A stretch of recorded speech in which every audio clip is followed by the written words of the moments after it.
វីដេអូមុនខ្ញុំបានផ្សំមកជូរគ្រឿងអញ្ចឹងនៅក្នុងវីដេអូនេះគឺខ្ញុំនឹងមកផ្សំឆាជូរអែមម្ដងមានពេល10នាទីដើម្បីផ្សំគ្រឿងបងប្អូនទាំងអស់គ្នាចាំមើលថាតើក្នុងរយៈពេលដ៏ខ្លីមួយនេះខ្ញុំអាចធ្វើវាបានអត់ឥឡូវខ្ញុំមកនេះខ្ញុំមកផ្សារធំហ្មងណាឥឡូវខ្ញុំចូលច្រកផ្សារពីខាងជើងអានេះលក់មិនអីខ្ញុំទិញមួយអរគុណច្រើនអីអានេះលក់មិនអី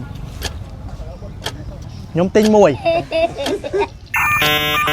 អរគុណច្រើនអ្នកវិញបាទអ្នកវិញឈ្មោះគេលន់យុនអរគុណច្រើនអ្នកវិញអញ្ចឹងបងប្អូនអរគ្នាបើសិនមកផ្សារតកែឃើញគាត់កុំភ្លេចមកជួយទិញគាត់ផងអរគុណច្រើនអ្នកវិញបាទអេអានេះលក់មិន2000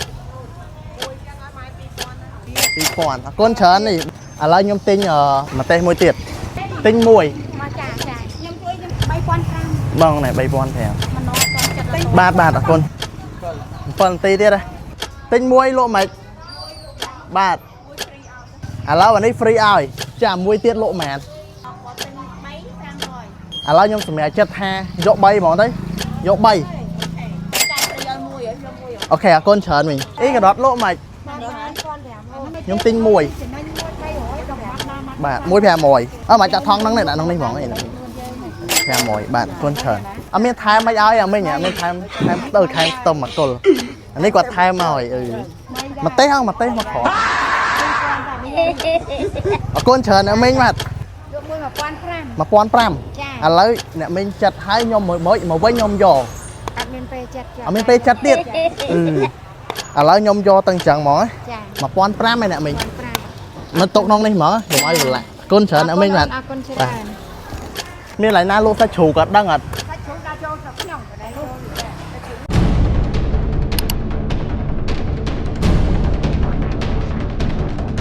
1គីឡូមែន1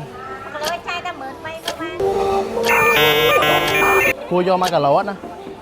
ដាក់សាច់ជ្រូកឲ្យខ្ញុំ1គីឡូមែនទេមែនអានេះ10000 មិនវាយហ៎ចានេះ1គីឡូបាទនេះណា3000ដោយសារតែពេលហ្នឹងម៉ោង5ល្ងាចអត់មានអ្នកគេមកផ្សារទេគឺថាខ្ញុំដើរពេញផ្សារហើយខ្ញុំក៏សម្រេចចិត្តចេញក្រៅផ្សារស្រាប់តែឃើញអ៊ំប្រុសម្នាក់សម្រេចចិត្តថាសួរលោកពោមកទៅលោកពោអីលោកពោអត់មានបំរុងថាត្រូវទិញម្ហូបទៅផ្ទះវិញអត់អត់ហ្មងមានលុយហ្នឹងនេះថ្ងៃណាអត់មានលុយទេលុយតកែថ្ងៃនេះបានតកែ15000លោកពោបញ្ជនមែនអីខ្ញុំ64នេះ64ណាលោកពោបាទអញ្ចឹងខ្ញុំជូនអានេះឲ្យលោកពោហ្មងបាទឆាជូរអែមបាទអរគុណច្រើនលោកបាទបានធ្វើការឲ្យបានបាច់ដូងណងបាទលោកបាទបាទអញ្ចឹងបើសិនជា page របស់ខ្ញុំបាន 5k follower គឺខ្ញុំនឹងមកធ្វើវីដេអូមួយនេះម្ដងទៀត